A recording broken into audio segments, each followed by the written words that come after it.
Altitude देखो क्या है, एल्टीट्यूड किसी भी टाइप का ट्रायंगल होगा, ठीक है। जैसे यहां पर एक हम ट्रायंगल बना दिए, इसका कुछ नाम दे दिए, ठीक है। जो भी वर्टेक्स लिया जाता है उस वर्टेक्स का अपोजिट साइड, अब अपोजिट साइड किसको कहेंगे? जैसे एंगल ए को फॉर्म करने वाली साइड्स कौन कौन से हैं? एंगल ए को फॉर्म करने वाली साइड्स, अपोजिट साइड कैसे पता करेंगे? किसी भी ट्रायंगल में अपोजिट साइड कैसे पता चलता है? जैसे हमने वर्टेक्स ए लिया, तो वर्टेक्स ए लिया तो वर्टेक्स ए को फॉर्म करने वाली, यानी इस एंगल, यहाँ जो एंगल बन रहा है इस एंगल को फॉर्म करने वाले कौन कौन से दो लाइन सेगमेंट है? एक है बी ए और दूसरा है सी ए, या इसी को ए बी और ए सी भी कह सकते हैं, ठीक है।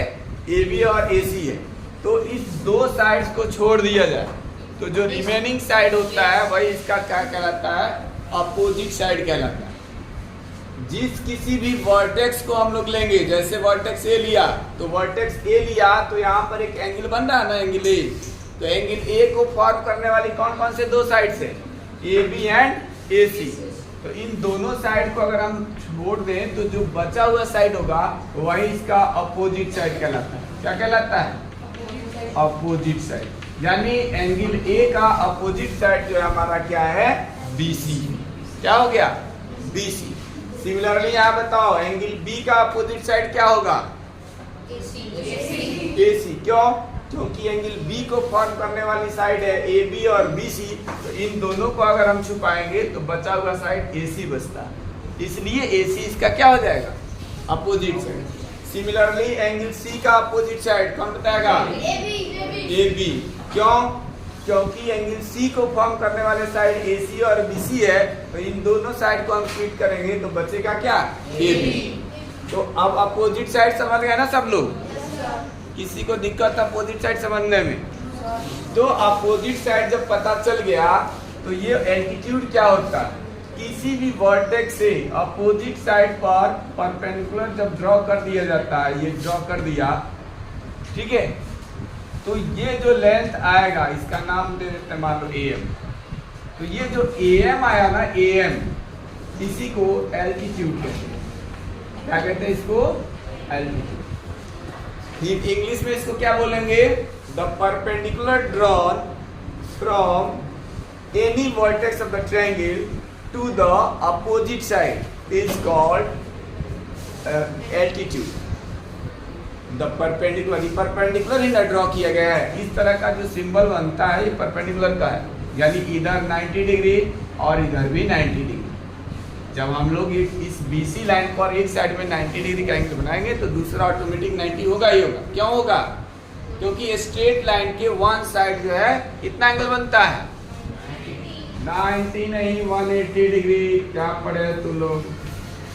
ये अगर कोई स्ट्रेट लाइन है तो स्ट्रेट लाइन के वन साइड 180 डिग्री एंगल बनता है और दूसरे साइड भी 180 ही बनता है। इस तरह से टोटल जो एंगल बनता है around a point is 360 degree.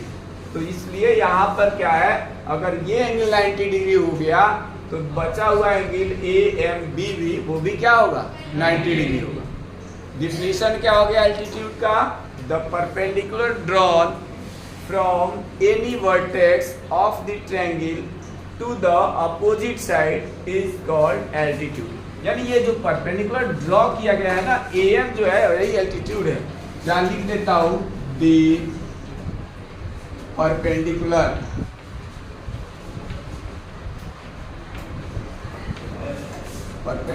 Drawn from, कहाँ से ड्रॉ करना है? Any vertex. यानी जैसे हमने ए से ड्रॉ किया है वैसे बी से भी क्या कर सकते हैं? इस पे ड्रॉ कर सकते हैं। इस तरह से सी से भी इस पे ड्रॉ कर सकते हैं। From any vertex to the opposite side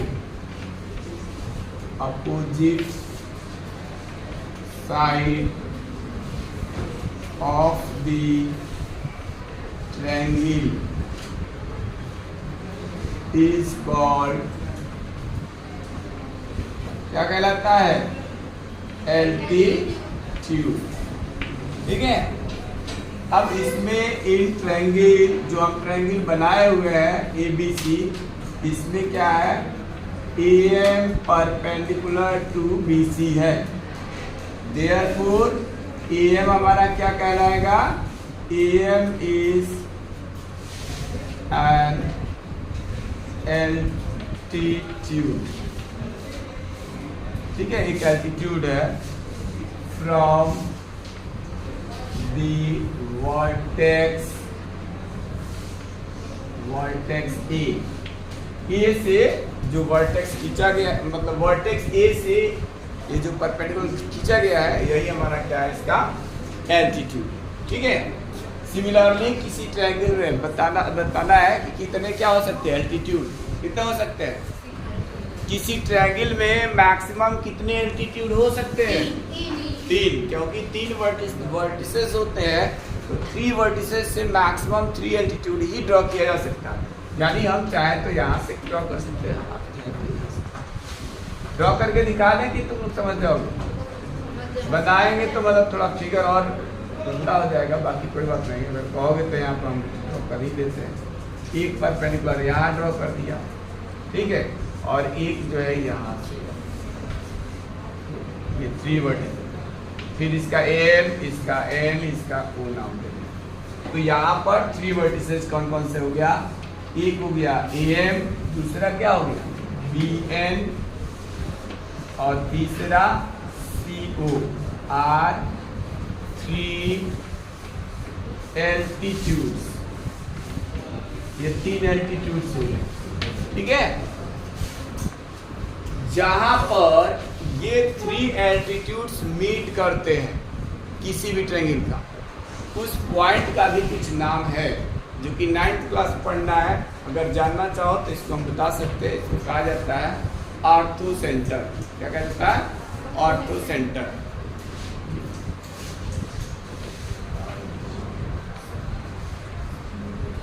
तो पहले तुम लोग ये करो ना, एल्टीट्यूड का डिफिनीशन लिख लो, फिगर बना लो, उसके बाद हम बताते हैं बाकी सब चीजें। चैप्टर का क्या नाम है? Triangle and its properties. ठीक है। ट्रायंगल पढ़ने से पहले तुम लोग पढ़ चुके होंगे लाइन क्या होता है, लाइन सेगमेंट पढ़ा है कि नहीं पढ़ा है? पढ़े हो ना। लाइन सेगमेंट में कितने एंड पॉइंट होते हैं? 2। ठीक है। तो जो ट्रायंगल होता है एक बाउंडेड रीजन होता है बाय द 3 लाइन सेगमेंट्स। ये कैसा होना चाहिए? क्लोज्ड या bounded by the 3 line segments. Triangle क्या है? Triangle is a closed figure या closed figure which is bounded by 3 line segments. ठीक है। 3 लाइन सेगमेंट से जो बाउंडेड रीजन होता है, एरिया होता है, उसको क्या कहा जाता है? ट्रायंगल। इसमें जो ये बाउंडेड, अगर इसमें से कहीं से भी थोड़ा सा ओपन रख दिया तो वो क्लोज्ड फिगर नहीं होगा या बाउंडेड नहीं होगा, उस कंडीशन में उसको हम ट्रायंगल, इसको बताओ ट्रायंगल कहेंगे कि नहीं कहेंगे? ट्रायंगल है कि नहीं है? क्यों नहीं है? क्योंकि यहाँ पर ना ये देखो थोड़ा सा ब्रेक है, ये चीज है क्लोज नहीं है, ओपन हो गया। ये बाउंडेड नहीं होने की वजह से ये ट्रायंगल नहीं है। तो ट्रायंगल क्या होता है? Triangle is a closed figure which is bounded by 3 line segments. यहाँ पे 3 लाइन सेगमेंट्स कौन कौन से हैं? AB, BC and AC। ये AB, BC, AC जो है 3 लाइन सेगमेंट्स, इस ट्रायंगल के क्या कहलाते हैं? साइड्स कहलाते हैं। क्या कहलाते हैं? साइड्स। यानी किसी ट्रायंगल में कितने साइड्स हो जाएंगे? इसके 3 साइड्स होंगे। साइड्स कौन कौन से हो जाएंगे? एक तो हो जाएगा AB, दूसरा हो जाएगा BC, यानी BC का मतलब B to C, पूरा लेंथ जो है ना उसको बोलते हैं। तो ये हो जाएगा BC। अभी नोट नहीं करना, अभी हम लिखवाएंगे पहले तब।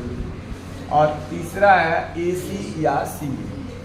हम लोग किसी भी ट्रायंगल के साइड्स को या तो जैसे A to B चले या B to A चले, ठीक है, डायरेक्शन बस चेंज हो रहा है, बाकी जो है लेंथ की बात करेंगे तो लेंथ सेम है।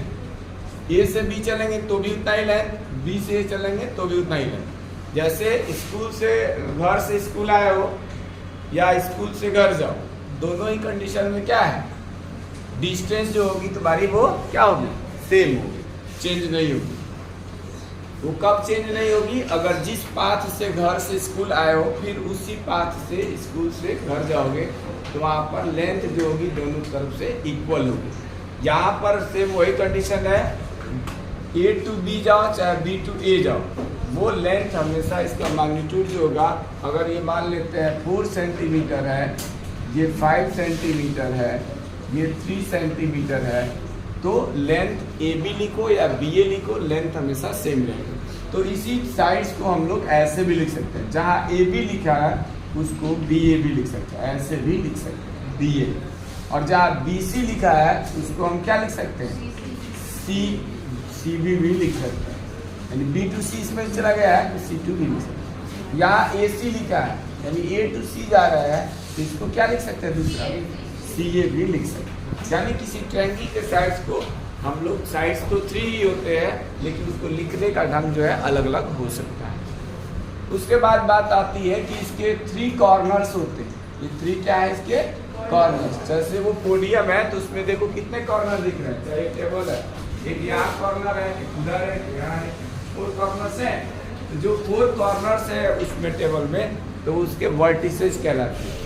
सिंगल वर्टेक्स कॉर्नर को वर्टेक्स, और एक से ज़्यादा हो जाएगा तो वर्टिसेस, उसका प्लूरल होता है। वैसे ही यहाँ पर किसी ट्रायंगल के कितने कॉर्नर दिख रहे हैं, 3, तो इसलिए 3 कॉर्नर्स दिख रहे हैं तो इसमें 3 वर्टिसेस हो गए। कौन कौन से, ए कॉमा बी कॉमा सी, तो अ ट्रायंगल है 3 वर्टिसेस, तो यहाँ वर्टिसेस, वर्टिसेस जो है प्लूरल है, और सिंगुलर इसका क्या होता है, वर्टेक्स होता है, वर्टेक्स। वर्टिसेस का नाम बताओ, ए कॉमा बी कॉमा सी। इसके बाद जहां पर 2 लाइन सेगमेंट मीट करते हैं, 2 लाइन सेगमेंट किसी भी कॉमन पॉइंट पे, इस ट्रायंगल की बात कर रहे हैं, अदरवाइज जो है रे बात करते हैं, रे, जहाँ पे 2 रेज किसी एक ही कॉमन पॉइंट पर मीट करती है तो उससे जो फिगर बनता है उसको क्या कहते हैं, एंगल। ठीक है, तो यहाँ तो 2 रेज नहीं है लेकिन 2 लाइन सेगमेंट्स हैं। जैसे अगर ए पॉइंट पर देखा जाए तो एक बी ए और दूसरा सी ए, ये 2 लाइन सेगमेंट यहाँ पे मीट कर रही है, तो इनके कॉमन पॉइंट पर जो भी शेप बनेगा उसको एंगल कहेंगे। तो यहाँ हमारे पास एक एंगल ए बन रहा है, कौन सा एंगल बन रहा है, ए, तो यहाँ लिख देंगे एंगल्स। एंगल्स भी इसके 3 होते हैं, कौन कौन से 3 हो जाएंगे, एक एंगल ए, सिंगल वर्ड में भी जैसे एंगल ए जो है इस पर एक ही एंगल बन रहा है तो हम इसका केवल एक अल्फाबेट्स में भी नाम दे देते हैं। तो ए पे बन रहा था ये, तो इसको एंगल ए, बी पे जो बनेगा उसको क्या लिख लेंगे, एंगल बी, और जो सी पे बनेगा उसको एंगल सी। एक तरीका ये है एंगल को रिप्रेजेंट करने, ठीक है। इसके अलावा 2 और तरीके बताते हैं। जिस किसी एंगल को रिप्रेजेंट करना होता है तो हम लोग क्या करते हैं, जैसे एंगल ए को रिप्रेजेंट करना है तो हम बी ए सी ऐसे चल सकते हैं, बी ए सी, यानी वो पॉइंट जो होगा, जिस पॉइंट पर एंगल बन रहा है वो पॉइंट बीच में रहेगा, अब बाकी किनारे में 2 उसके जो लाइन सेगमेंट्स के पॉइंट्स है उसको रख सकते हैं। तो ये B A C angle A का हम लोग दूसरे ढंग से क्या लिख सकते हैं, इसको लिख सकते हैं, यहाँ पर लिख देता हूँ, एंगल ए को हम रिप्रेजेंट कर सकते हैं एंगल बी ए सी, एंगल बी ए। इसी तरीके से एंगल बी को क्या रिप्रेजेंट कर सकते हैं, हाँ, इसको ना हम सेपरेट लिख देते हैं ताकि तुम लोग को थोड़ा क्लियर समझ में आ जाए। जैसे अभी हमने ये किसके बदले लिखा है, एंगल ए के बदले, तो हम यहाँ पे ऐसा करते हैं कि इस साइड लिख के दिखा देते हैं, यानी एंगल ए को हम लोग लिख सकते हैं, एंगल ए को बी ए सी, एंगल बी ए सी। या दूसरा हमने तरीका बताया, जैसे बी ए सी लिखा, जब हमने ए पॉइंट को कॉमन रखा, मिडिल में रखा, तो यहाँ पर बी ए सी हो गया। हम ये भी कर सकते हैं, बी से इधर चले थे ना, बी ए सी, हम तो चाहे तो सी से भी चल सकते थे, तो सी ए बी भी चल सकते। तो दूसरा इसका तरीका हो जाएगा, ए को तो मिडिल में ही रखना है और इधर सी ए बी चल, यानी एंगल ए को रिप्रेजेंट कर सकते हैं बाकी इस दो मेथड से, दो तरीके से। ठीक है, समझ में आया? इसी तरीके से जो एंगल बी है, एंगल बी को तुम लोग बताओ क्या लिखा जा सकता है? A B C. एक तो तरीका ये है, बी मिडिल में रखा जाएगा, ए बी सी हो गया। दूसरा तरीका तुम बताओ, सी बी ए, बस हमको बी को मिडिल में रखना है, सी बी ए। सिमिलरली एंगल सी को क्या लिखा जा सकता है? सी को ए सी बी या बी सी ए। तो यहाँ हम लिख सकते हैं एंगल ए सी बी, और यहाँ लिख सकते हैं एंगल बी सी ए। यहाँ तक किसी को प्रॉब्लम है बताओ? A triangle has 3 sides, 3 vertices and 3 angles, और उसको रिप्रेजेंट करने का तरीका ऐसे। हम साइड्स को कभी भी a, b ऐसे करके नहीं लिखेंगे। साइड्स तभी होगा जब वो दो पॉइंट्स के बीच का डिस्टेंस होगा, लेंथ होती है। इसलिए ये ए बी के बीच, ए और बी के बीच में कॉमा नहीं रहेगा, बल्कि ए बी, बी सी, ए सी इस टाइप से ही लिखा जाएगा। ठीक है, वर्टिसेस की बात है तो कॉर्नर है, कॉर्नर किसी एक ही पॉइंट पर बनता है, तो इसलिए इसको हम लोग सिंपली ए कॉमा बी कॉमा सी लिख सकते हैं, जो भी ट्रेंगल। तीसरा है एंगल्स। एंगल्स को मैंने बताया कि किसी एक ही पॉइंट पर अगर सिंगल एंगल बन रहा है, एक एंगल बन रहा है, तो हम उसको केवल एक पॉइंट से भी दे सकते हैं, जैसे कि हमने angle A, angle B, angle C नाम दे दिया, क्योंकि एंगल ए पर केवल एक ही एंगल बन रहा है। लेकिन अगर इसी पॉइंट पर कुछ ऐसे होता कि इस टाइप से कुछ एंगल बनता, ऐसे ये ए पॉइंट ये कि यहाँ भी एंगल बन रहा है कि यहाँ भी बन रहा है, पॉइंट ए पे ही बन रहा है, तो उस कंडीशन में हम ये मेथड यूज नहीं करेंगे, सिंगल पॉइंट वाला। ठीक है, उस कंडीशन में ये मेथड यूज होता है, 3 पॉइंट्स लेकर के और तब लिखने वाला। तो फिर इस तरह से बी को मैंने बता दिया कि एंगल ए बी सी लिख सकते हैं या सी बी ए सी को। ठीक है, सबसे पहले जो है ट्रायंगल हेडिंग डालकर उसका डिफिनेशन लिखा देते हैं, उसके बाद हम आगे ट्रायंगल हेडिंग डालते हैं। ट्रायंगल क्या होता है उसका डिफिनेशन लिखते हैं।